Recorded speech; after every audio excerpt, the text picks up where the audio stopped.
And we are recording. Welcome, everyone. This is your host, Abraham L. Jaguar. Before anything else, this channel is proudly partnered with the What the Funk shop.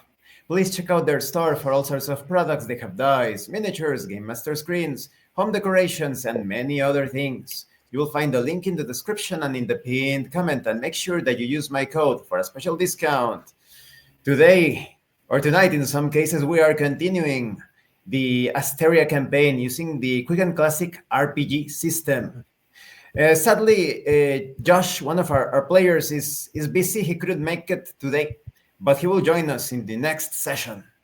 But as usual, I have excellent players. I have Giovanni, I have the designer of Quick and Classic, David, and I have Sam as Peter the Thief and Derek Raisha. Remember, Derek is the author of Forgotten Fate. You like JRPGs and Dungeons and Dragons 5th edition? Check out Forgotten Fate. Now, before we get started, Giovanni, what are your expectations for today's session? Survival, or at least that's the goal, and fun. I'm looking forward to whatever comes our way. Excellent, excellent. David, any thoughts on today's session? Survival as well. I want to merge into the atmosphere. It's a beautiful settings. I want to really live with it and possibly get a good fight. Mm-hmm. And what about you, Sam? Definitely survive, investigate, and maybe solve some mysteries on this strange setting. You're doing really good as a group, solving the mysteries, I have to say. And now, Derek, any thoughts on today's session? Yeah, I'm looking forward to kind of getting more of the story peeled back, revealing some of the mysteries of Halmar and Asteria and things, and also kind of developing the characters further. You know, Raisha and her siblings are kind of coming together really well, so looking forward to seeing more of that happen. Excellent. And for everyone watching at home or whatever, check out part 1 if you haven't seen it. It has the introduction to everything. And so it begins. You are all making your way near the western beach of the island of Halmar, moving northwards. Suddenly, Munin identifies marks on the ground of something heavy dragged towards the east. Guys, Raisha, take a look. Looks like something heavy was brought inland. Some natural predator of the island, perhaps. These Morning, marks, can- do can- they can you- look Yeah.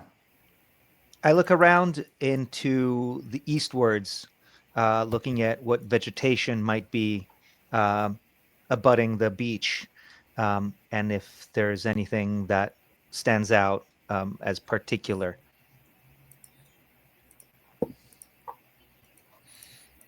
these marks, guys? Do they look to be from humans or from animals or something else? Munin realizes that at least 2 living creatures were struggling, one much larger than the other. One of the creatures seems human-sized. The other one looks around the same size as the lizard aberration that was defeated. I try to understand if which creature dragged which at the end of the struggle.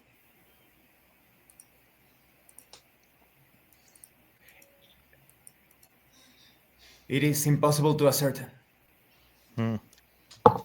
Hey, Munin brother, did you see any tracks of hooves? Because we're not looking for a deer, but we need to take care not to encounter it. That seems very dangerous. Good call, Odo. Let me double check. I ascertain if there's hooves in the tracks. Munin can clearly see that there are no hoof marks.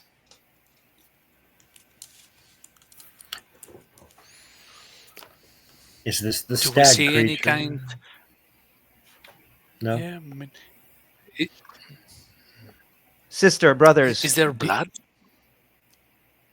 Is there blood down on the ground?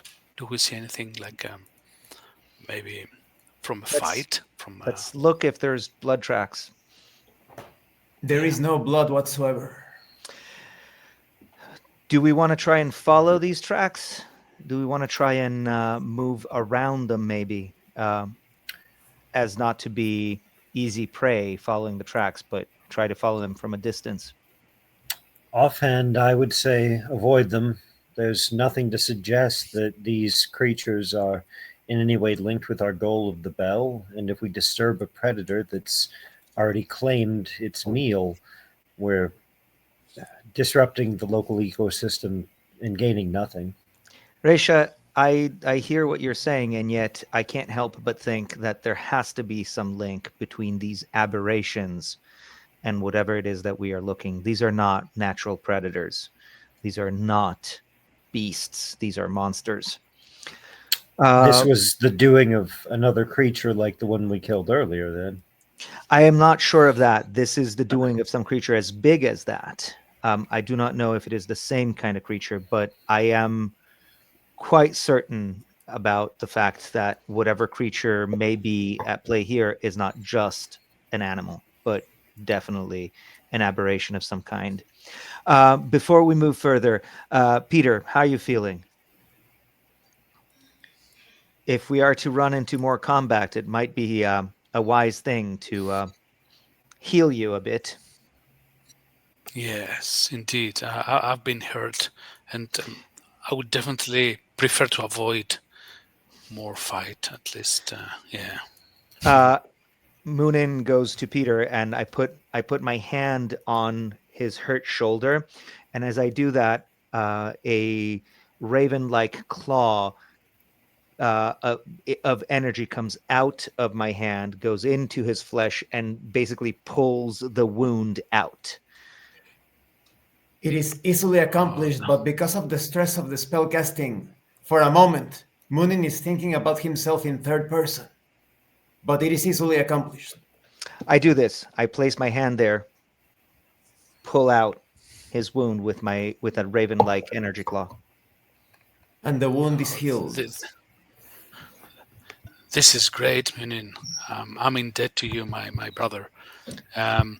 So out of the 2 wounds I had, I think now I have 1 wound instead. Let me put it down. Thank you, Munin. You're most welcome, my brother.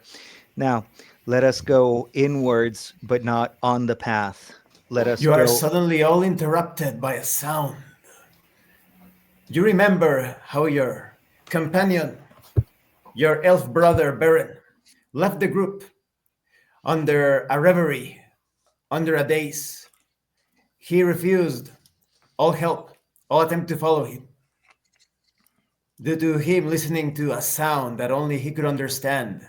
But now you can hear Beren's voice echoing in your minds. He speaks directly into your minds with the words, they're coming, and then silence. I draw my sword, look to my brothers and say, our elven brother's given us some sort of warning. We'd be wise to heed it. I look for cover. Someone has to stand the ground while you get cover. So I draw my sword, ready my shield. Back to back, brothers. I'm covering Nothing can take us by surprise. I'm covering your back, Otto, with my dagger. Near Odo, a ghostly manifestation of 3 robed figures, semi-translucent, facing in and out of reality itself, dressed in dark robes, with golden sigils, slowly begin walking towards Odo. 3 figures in total. Are you guardians? I try to understand the nature of these beasts. Are they magical or ghost-like? Munin can easily see that these are spirits, spirits of the dead. But curiously enough, they are dressed according to what he has heard, to what he has read throughout the years. They look exactly like members of the Hornet clan that have been acting as advisors to King Ralph.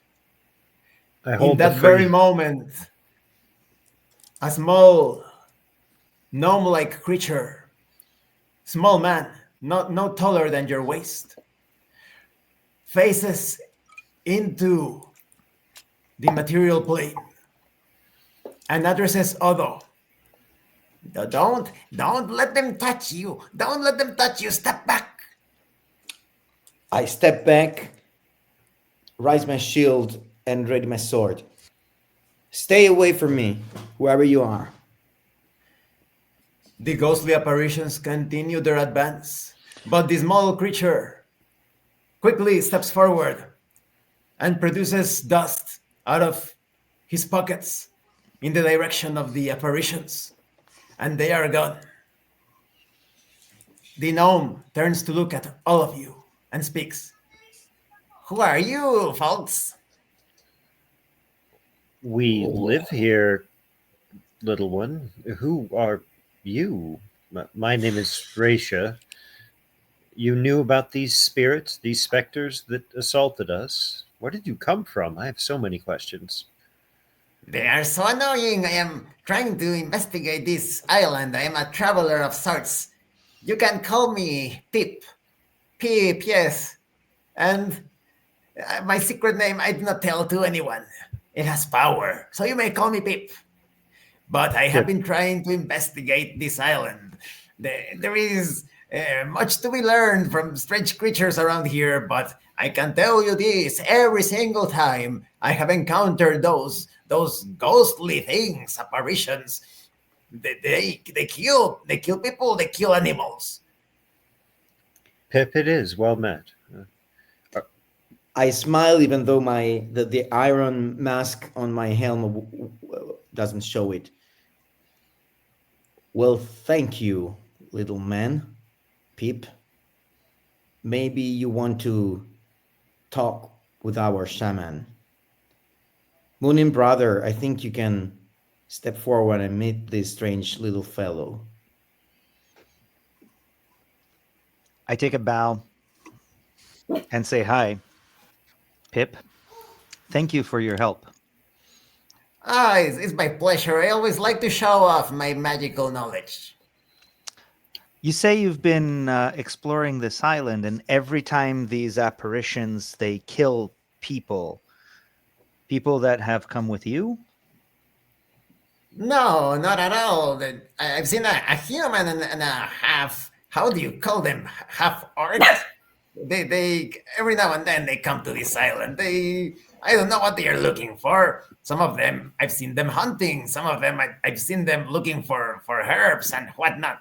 But when those apparitions, when they get close, they are robbed of their strength, and usually they are devoured by some of the creatures that prowl these lands. Well, thank you. Thank you for your help.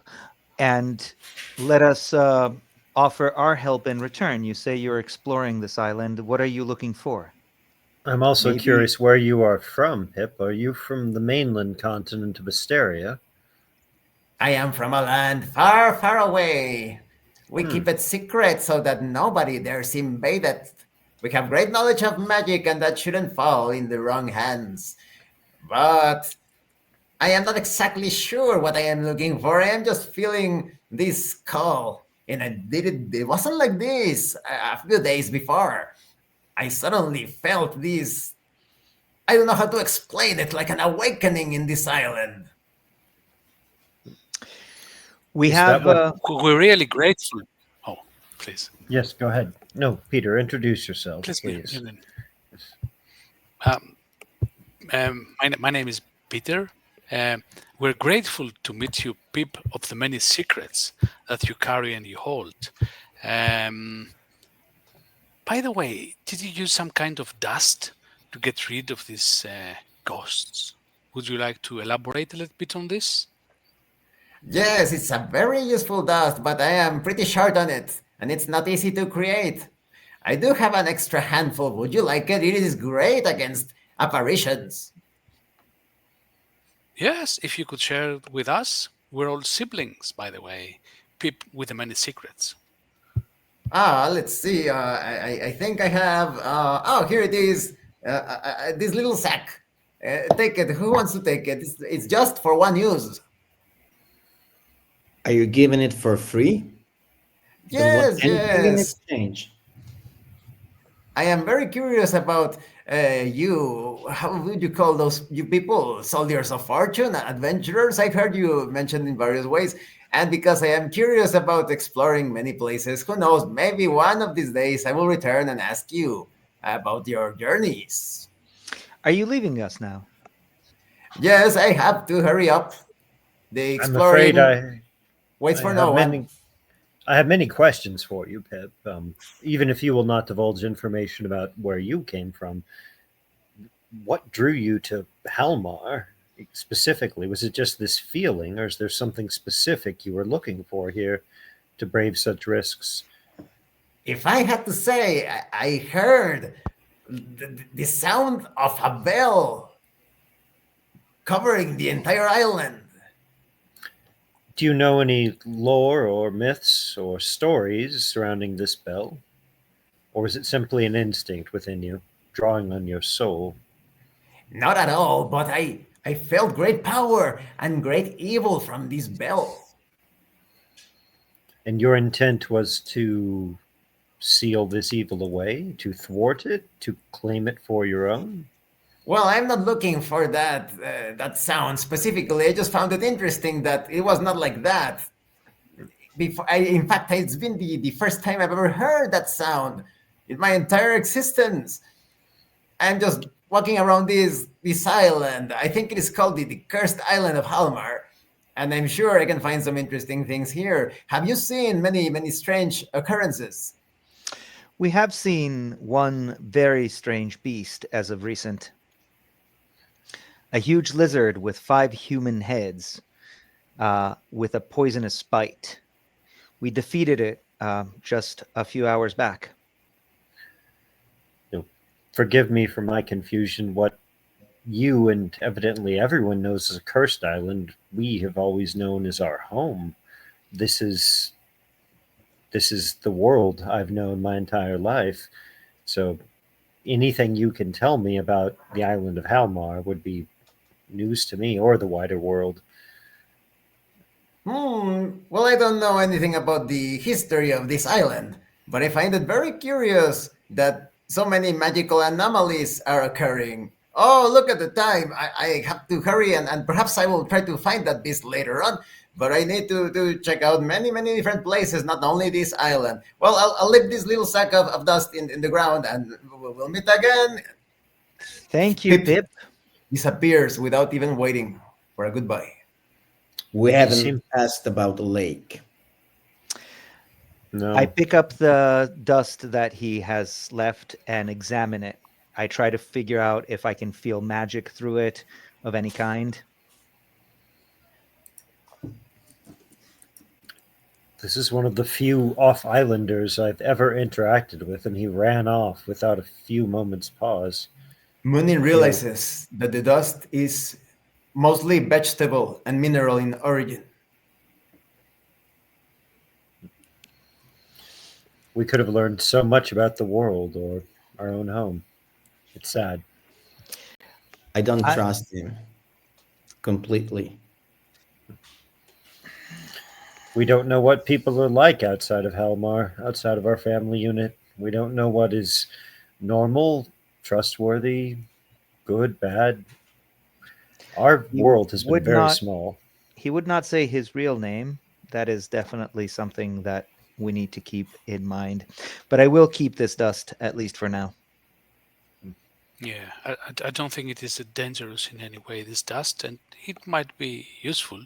But I've never seen in my life this ghost figures that we just met, and thanks to Pip, they got away. But I don't know. Is there any legend about these ghost figures?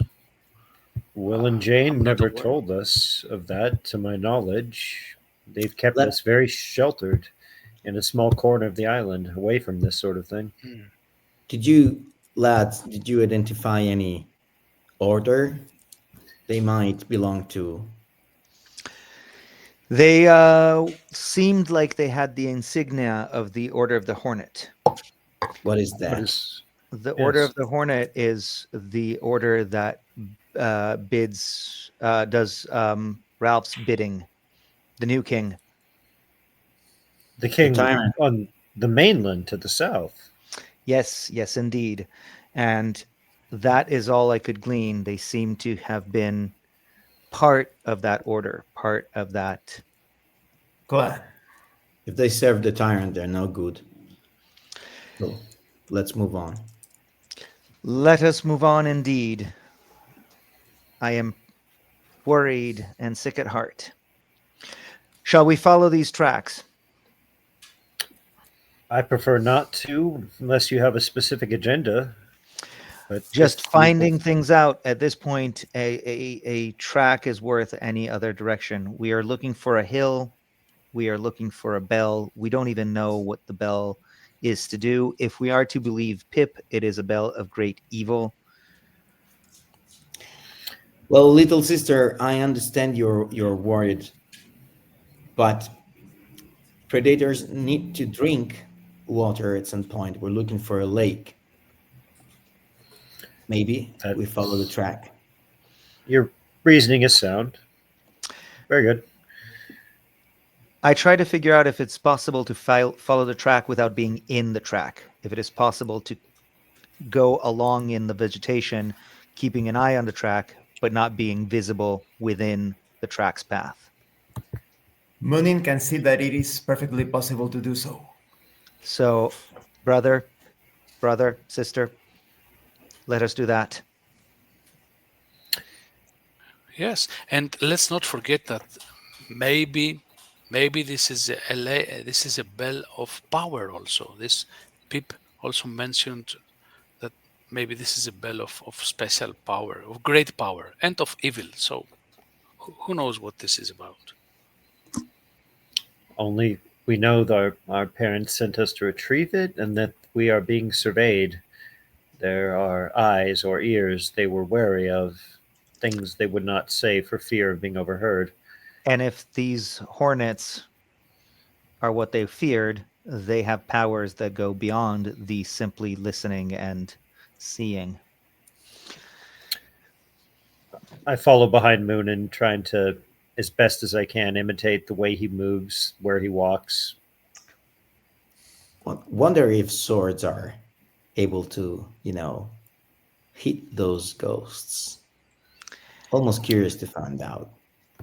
I would rather not have to find out that they don't, Odo. Me too. Based on any of the lore I've read in books from the mainland, I would very much doubt it, or at least doubt that it would be a good idea. As you continue along, moving, following the tracks cautiously, the tracks continue towards the zone near the center of the island, where you fought the monstrous lizard. But from this distance, just north, you spot a couple of small hills in the distance.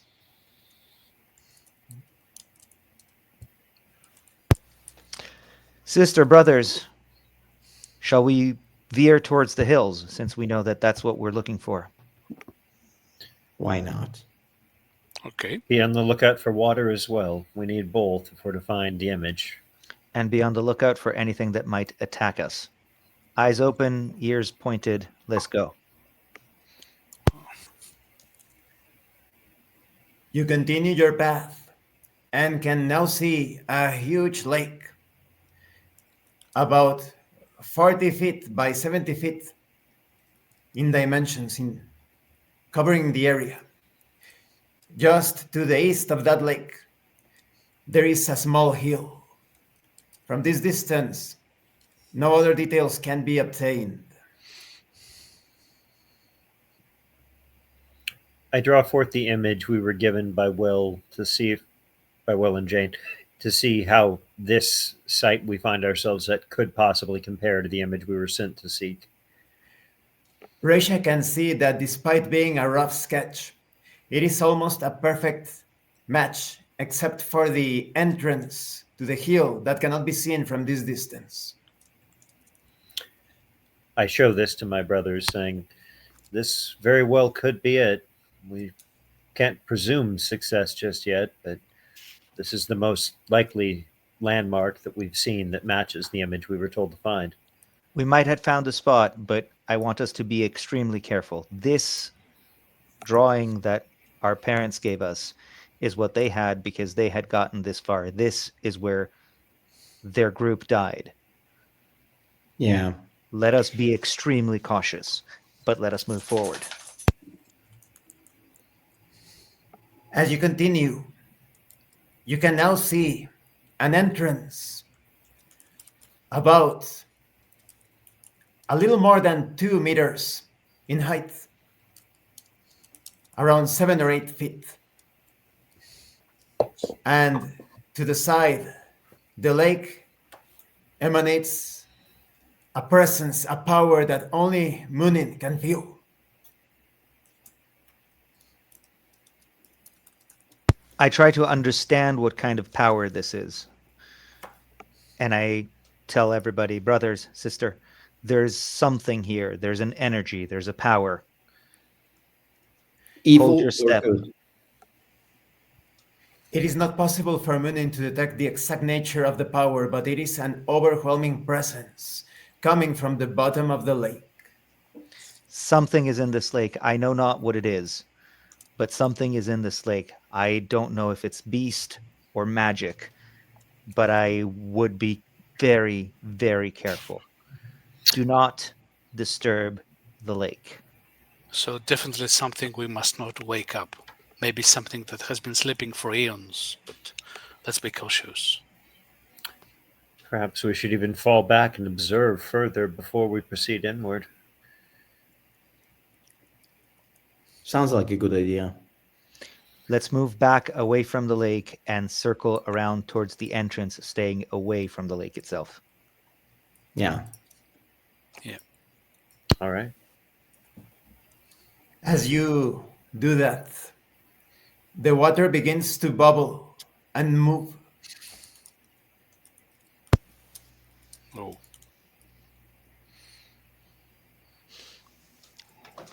Looks I like draw my something weapon. is breathing underwater. It looks like it hasn't been sleeping.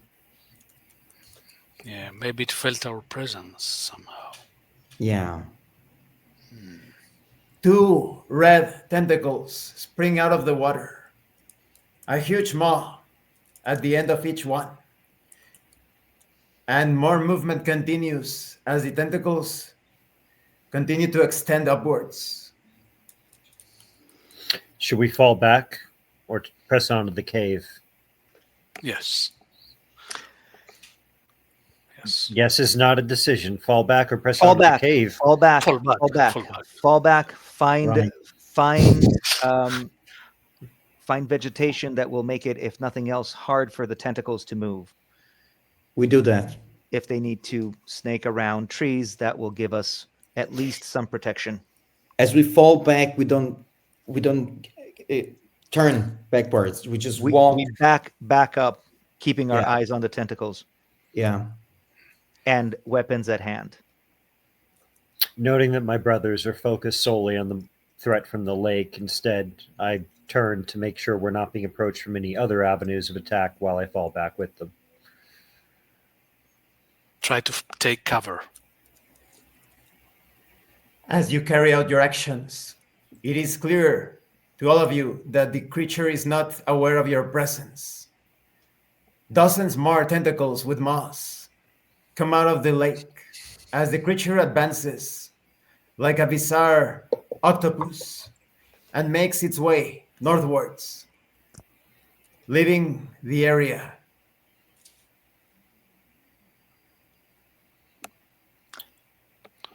So Oh, we that see was, it get out of the lake and leave the lake.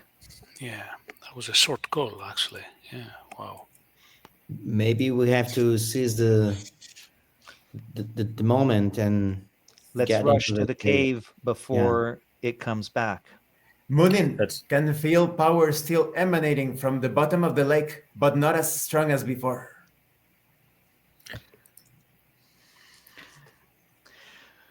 Sister brothers, there's still something down there, and I don't know if it is connected to the beast that has just left. I don't know if this means that more will come or that it will come back to whatever power is down there. I recommend whatever we do in a hurry. let's make our way to the cave quickly, quietly. Maybe The Brother entrance, Peter. Oh, the entrance to the cave is just narrow enough for two people to walk in side by side. Light emanates from the entrance of the cave from miniature crystals embedded on the natural ceiling and walls of the cavern, which have been reinforced in various locations with red bricks as large as a human sized chest. I try to understand if there's light inside or It is okay. clear to Odo that no torches or lanterns will be required due to the light provided by the crystals embedded on the walls and the ceiling. I try to see if the crystals react to us. Do they get brighter when we get near? The crystals remain the same intensity of light, comfortable light. I look to see if there are any crystals that are detached from the wall or ceiling that I could pick up and take with me I as a touch souvenir. Gracious and too dangerous. Let's wait. I was thinking perhaps the opposite. What if these crystals are warding? What if there's some property they have that keeps away the beast from outside, or even the specters we saw before? Could be valuable to have one on our person. Resha notices that there is not a single hole on the wall. No crystal has fallen or been picked up from the ceilings or the walls. They all Since appear to be this fully attached, though. since these crystals seem to bring some kind of light, I'm looking for any kind of engravings on the wall of the cave that could help us move and direct us somehow. As Peter communicates his thoughts to the other members of the group, It's a good idea. he notices that apart from the light, there is no other distinguishing feature. The ground itself is natural soil, cavern soil. I try to understand if the crystals are naturally emanating light or if there's some magic at work. Munin is absolutely certain that the crystals are magical. All right, sister, brothers, somebody made these crystals glow, and I certainly hope it is not a friend of the necromancers whose grave we found. Somebody or something, Moonin. They are of magic nature. However, unless anybody has any other bright idea, I say going into the cave is our only path right now. I can enter first, but I need somebody with sharp eyes like our brother Peter to, Yep, he knows definitely. his things much better than I do. Yes, I have the eye of the thief, so definitely I can use my sharp eyes as we move in. Yeah. You using the light emanating from these magic crystals. And guys, let's be careful not to touch anything. We don't know how. Maybe the cave is alive or it has its own entity. Let's try to be all together, close to each other. That would be wise. I'll bring up the rear and make sure nothing surprises us from behind. Just about 4 or 5 meters into the cavern, you see that stone steps carved directly into the soil of the cavern descend.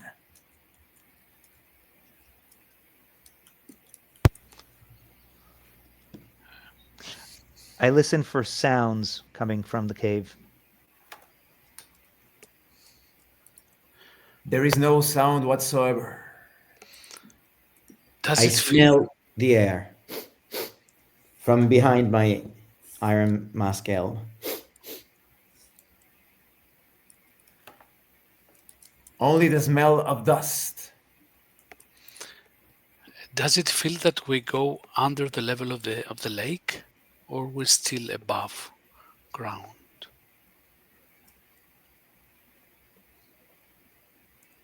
Peter asks the other members of the group. I have no idea, brother. Let's start going down and see how far we go. Okay. Right. But you will be my eyes, Peter. Yes, I will try to be everybody's eyes. Mhm. The descent is easy enough. And a 30 feet by 30 feet room is revealed.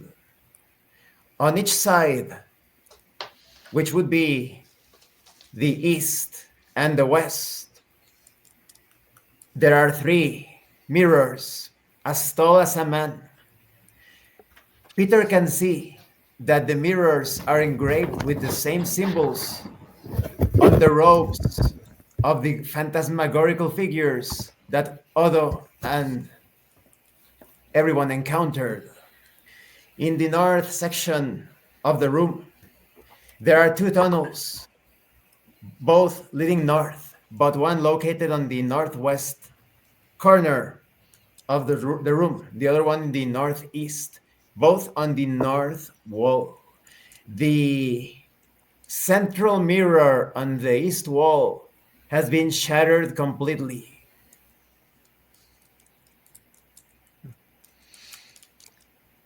So, fellows, it seems that this is the lair of these ghosts that we met a little bit earlier. It seems their figures are engraved on these walls, on these mirrors.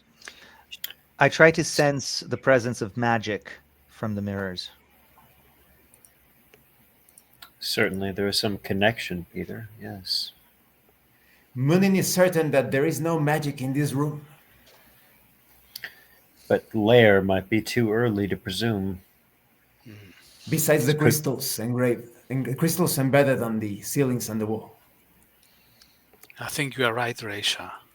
Maybe is too early to presume, but definitely, they. It seems like they live here, or they have a connection with this place, or maybe these mirrors are some kind of wormholes that could take us somewhere.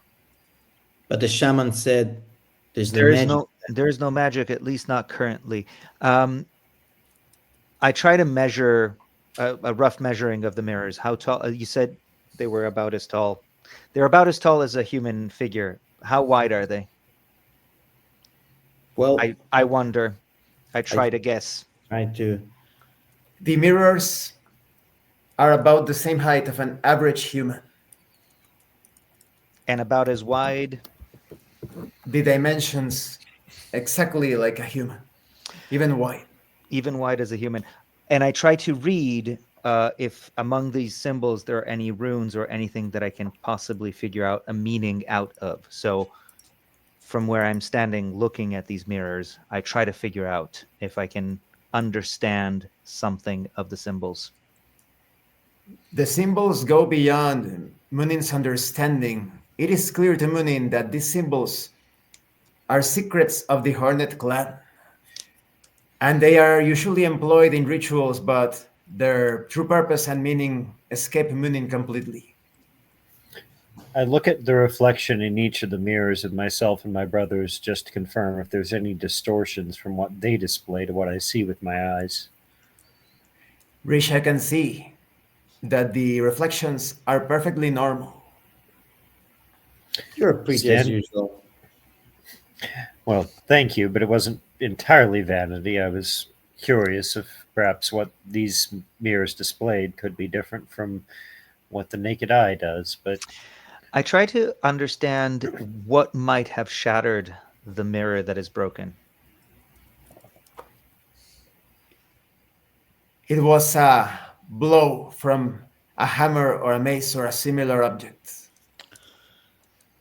Lads, shall we shatter the other two?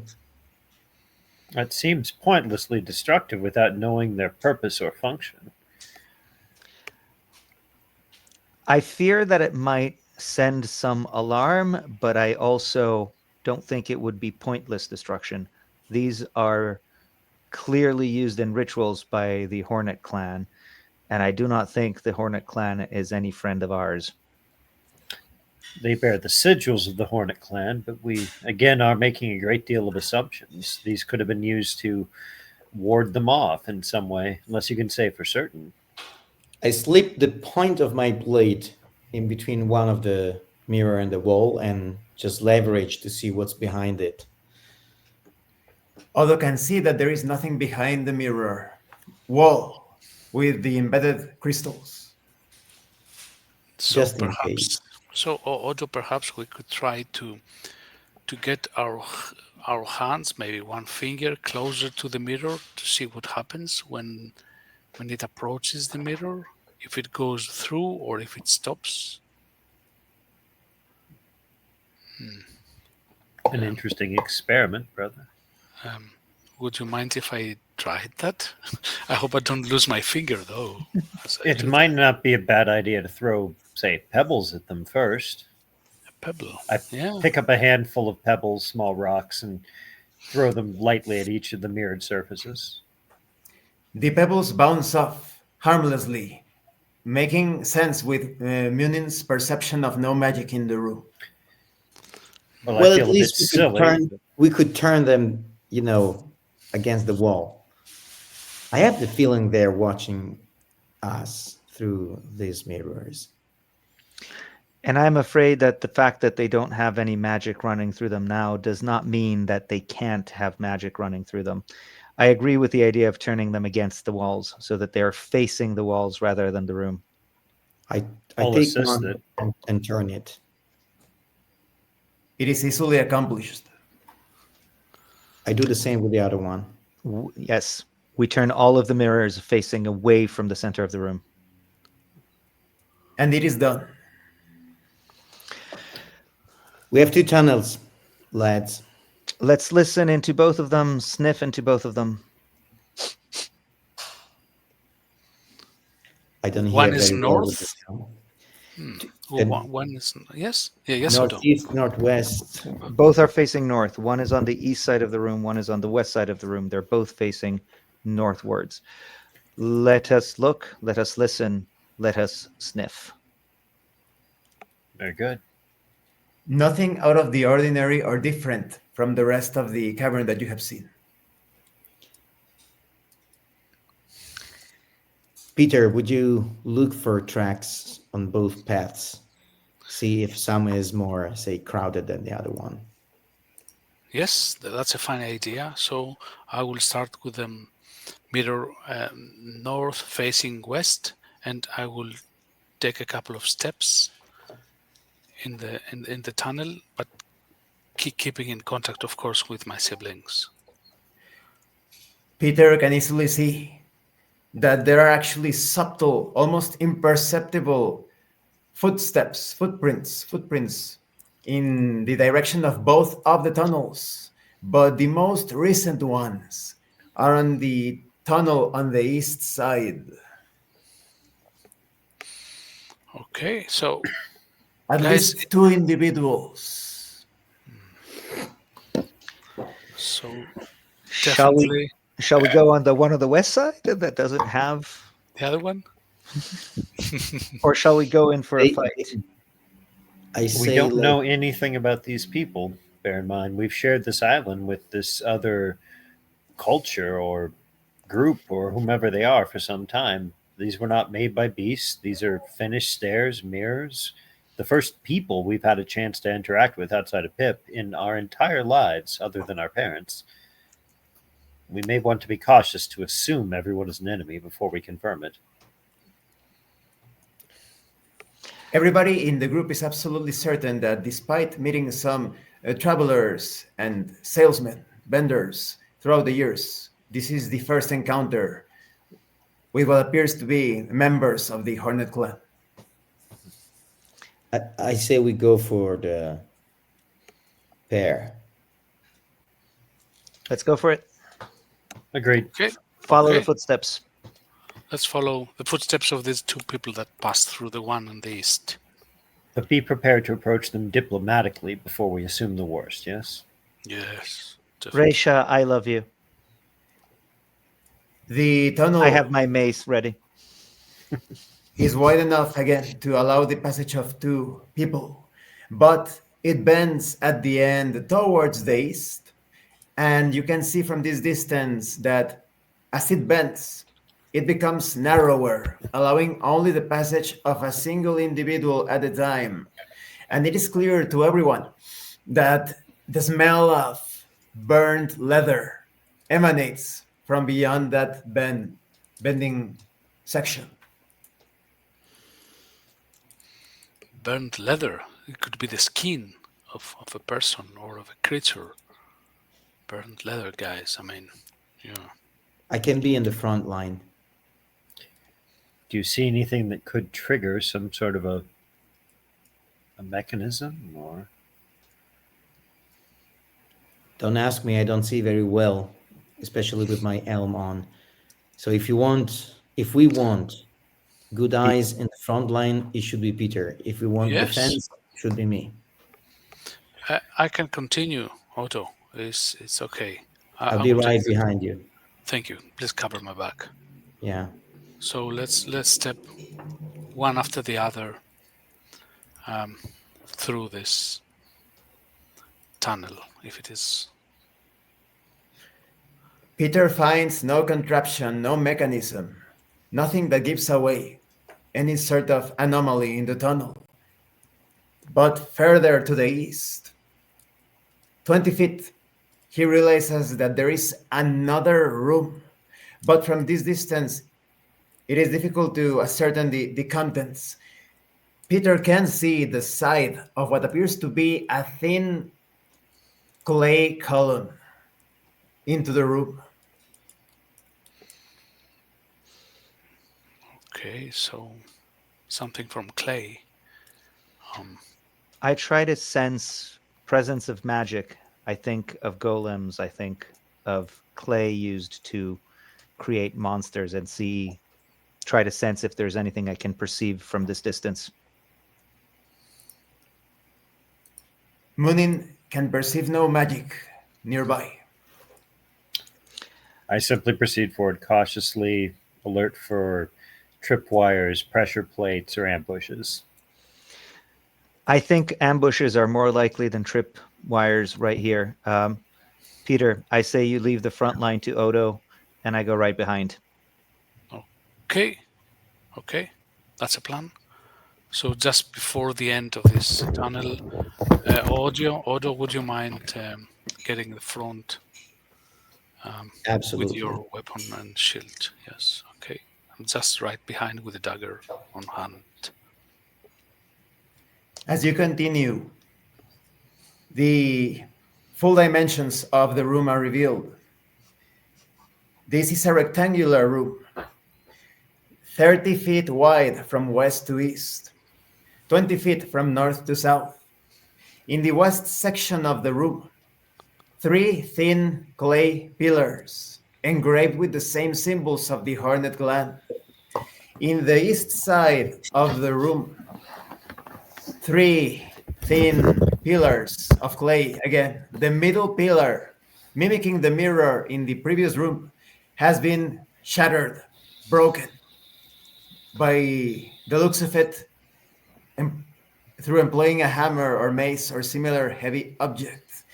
At the foot of the pillars on the east section are two corpses of what you recognize because of your talks with travelers and what you have read in books as bugbears, heavy set humanoids with fur, but they are all completely gray.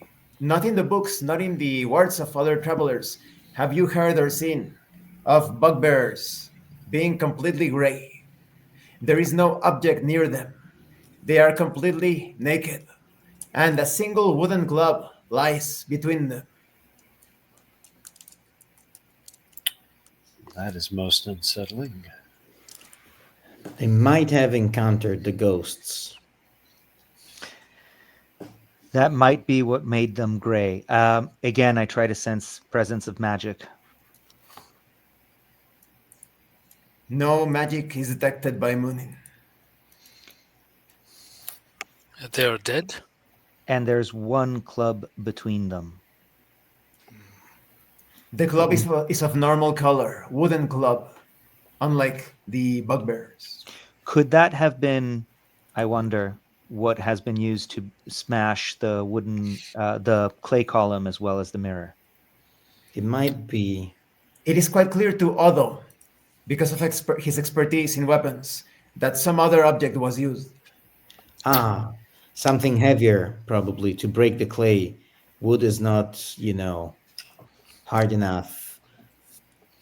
I look at the bugbears to see if there are hits on the bodies or if they're just gray and dead. The bodies look perfectly intact, no wound marks whatsoever, but they are completely gray, even their teeth, as they lie there with an expression of horror. I try to recall whether, based on the rumors we'd heard from our parents or travelers or books, if bugbears are sentient creatures that would normally go about clothed and armored, or if them going about nude as animals is normal. Risha can remember that bugbears usually wear crude clothing. Rarely does a bugbear move around naked.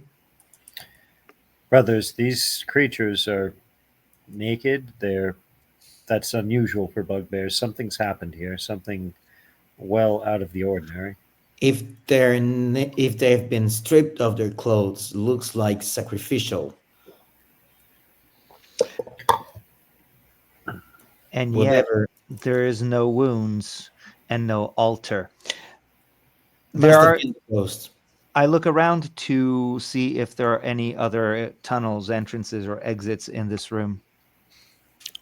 The room is completely empty and with no tunnels, no other features beside the pillars and the two strange-looking corpses. Although, to Munin's eyes, it is clear that the east wall once continued further, but it has collapsed as some of the bricks and the soil seem uneven.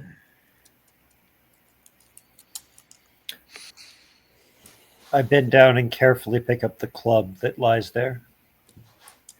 Risha does that easily, and nothing else happens. How about these corpses, these two corpses? Does it look like they miss any kind of organs? Maybe they were part of a ritual. Maybe they have some organs removed from their body. How did they die? Is there anything visible that could help us identify the reason of their death? Those are good questions, Peter, but they look like they were just dried by some sort of deadly touch. Fur drained of any sort of pigmentation, a uniform gray color. This is not at all natural for any creature I know of. Certainly not the descriptions we heard of bugbears. Yeah. I try to understand if the club is something that was placed there as part of a ritualistic laying them, or if it could be something that belonged to them.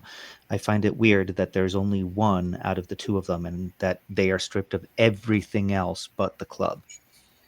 Munin finds no ritual correlation with the way the club was placed.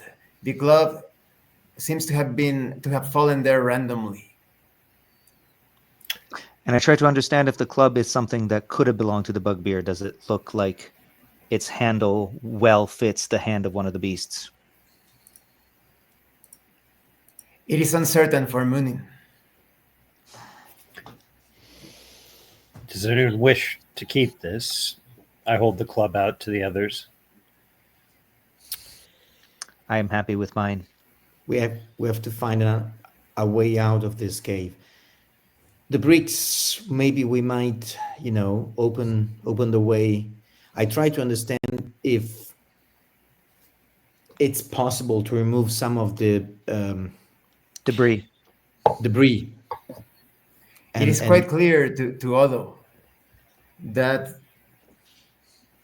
many hours of labor and specialized tools will be required to dig deeper into this. No way out from here, brothers. Let's go check the tunnel to the west then. Yes. And let's keep our eyes open. The tracks that we have followed here didn't seem to be dragged. It looked like the bugbears did make their way in here on their own and then did not make their way out. Yeah. Mm-hmm. We don't know much about these creatures, but once all this is over, I intend to return to put them to some sort of burial. They would have eaten you for breakfast, little sister. It matters not. They died on our island. It's our responsibility. We're the children of the cursed island of Halmar. That makes us its custodians. Let's try to survive first, then we can worry about etiquette. I did say later. Yes, agreed. Yeah. Let's go check out the other tunnel. As you continue your way back through the room with the mirrors and into the other tunnel, you realize that this unexplored tunnel is unusually longer based on the structures that you have seen. It is 40 feet deep into the north, continuing into the north, and after that, it narrows once more, allowing only the passage of a single individual. Just as before. Yep. Peter, I'll be right behind you. Okay. So I will be in front. Let's go a little bit deeper then. As you continue 30 feet deeper to the north, Peter can see on the wall to his left, immediately to his left, there is a black circle traced on the wall, apparently by using charcoal. To his understanding and perception, the circle is 10 meters in diameter, as the ceiling of the cavern goes 5 feet higher. To the east, just in front of the circle, there is a wider tunnel, once again allowing the passage of 2 people at the same time through it, continuing deep eastwards. And continuing further north from that distance, the tunnel widens once more, allowing 2 people side by side. But unlike the rest of the structure, the section further north has no bright crystals, leaving it in complete darkness.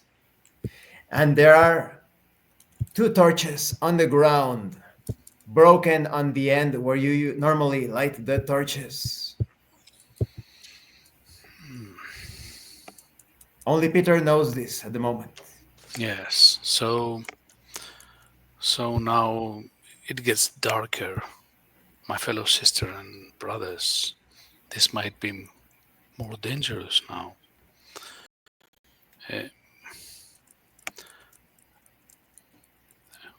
What Else have you seen? I saw some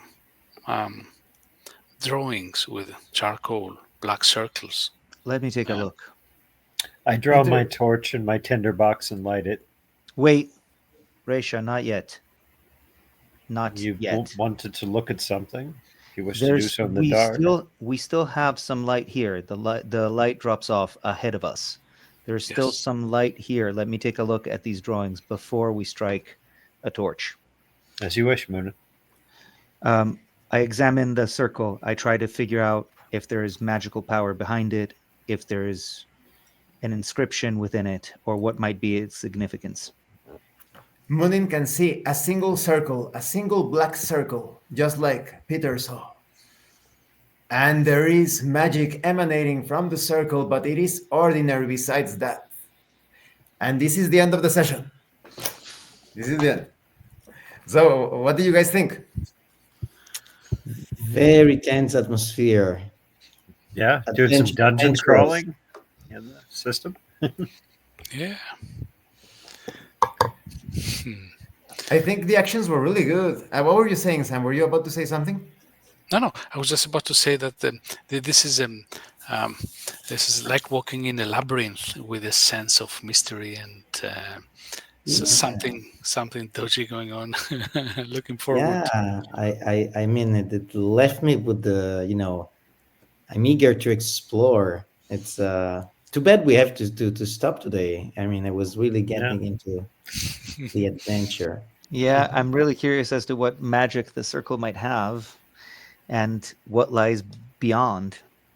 This is Maybe a now that with the cliffhanger. daylight, Like, the cliffhanger. Now that the daylight times has changed, or whatever the time zones, maybe we could start at the hour that we started, and perhaps play for an hour and a half.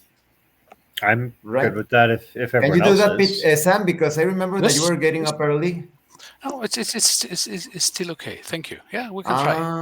Okay. So in next session, which would be in 2 weeks, we could play like an hour and a half or an hour 40 minutes. Yes. I'm good with yeah. that. Yeah. That Yeah, sounds good. absolutely. yeah, Sounds Gladly. fun. And I think you were really cautious. That's excellent. You should move like that because in real life there is no forgiveness. There is no well, so something is going to save you. No. I run my sessions as gritty and as deadly as possible. You can see my actual plays. Many deaths, and I think you dodged the bullet when the tentacle thing. get out of the way. Yeah. There was huge and very, very dangerous. But I like the atmosphere of the setting. Really, it's weird. I mean, it's classic fantasy adventure with a weird twist in it. Just like the old sci-fi. Sci-fi. Sci-fi, yeah. So it's very, very nice. I particularly like this case with the tentacles in the lake. It had this Lovecraftian atmosphere. Yeah, really cool. And the ghosts, they sounded really dangerous. Huh? I also really enjoy the different personality of the characters, with Erasure being so kind-hearted and Munin very into the mysteries of magics. Peter was definitely the thief going for secret passages, traps, and cautiousness. And it's very beautiful because the characters, they look alive. I mean, it's very nice to venture with you. A lot of distinctly different archetypes and how they're played and everything. That's good. And I was actually counting on Josh being here to communicate that Josh, his character Baron, hears these strange voices, but he was not there, and I was thinking, how am I going to do that? Oh, well, he sends like a telepathic message to his brothers, and very, very weird. Yeah, that worked. Yeah. That was awesome. Yes, and Pip is very interesting as a feature. Like Pip is interesting. Yes, very much interesting. helping, not helping. Do we trust? Do we not trust? Yeah, it's Is good he to have really some more. kind, or is he a manipulative, or is he just Right, like, whimsical? Ultimately, do we trust that he didn't summon the ghosts and handed us a pouch of nothing powder, so that when we next encounter them, we're like, "Oh, we got this." No, Nope, we no, we got don't. No, we don't. Well, it's or was definitely a unique scenario because I was trying to play that up that we haven't, like, we've had this very tiny slice of life experience. You know, we haven't, like, it's not like a typical tabletop RPG where you've been around and been to a dozen villages and kind of seen the world firsthand. We haven't. Yeah, no, So, we you know very little. like, this is one of the first people we've ever had a chance to interact with. So, you know, we don't really have any preconceived notions on who to trust, what's normal, what's not. You know, for all we know, we're the weird ones. We grew up in the Cursed Island, so you know, so we kind of have to. Valid, but I still trust nobody. Oh, that's fair too. Other than because us, you have only interacted with like a handful of people throughout the years. Yeah. You're pretty much ultimately, isolated like, from the I rest. trust my brothers, my sister, my parents, and that's that. Yeah, we have very little context, so we kind of have to treat everything as a new learning experience. You know, so that's kind of interesting vibe. And Sam, I feel perfectly confident in taking action. That is, don't rely on the others. Is there like I look for signs of blood, or I look, just go for it. I will let you know all of the details. Okay, cool. Mhm. And Well- I'm looking forward to meeting Pip again, hopefully in the dungeon. But let's see. Hopefully friendly people, right? Yes. Yeah. No, NPC interaction is always good. Yeah, so, very good. Well, thanks to everyone who participated, and thank you to everyone at home for watching this actual play. This has been your host, Abraham L. Jaguar, with these amazing players. And don't forget to leave a like, comment, subscribe. And thank you so much to everyone else who has been going the extra mile to support the channel. If anyone else wishes to further support the channel, join as a member, use the super thanks button, take a look at the information in the description and in the pinned comment. This has been your host, Abraham L. Jaguar, a professional game master. And remember, in tabletop role-playing games, you are not having a conversation about your characters. You are experiencing the game world as your characters.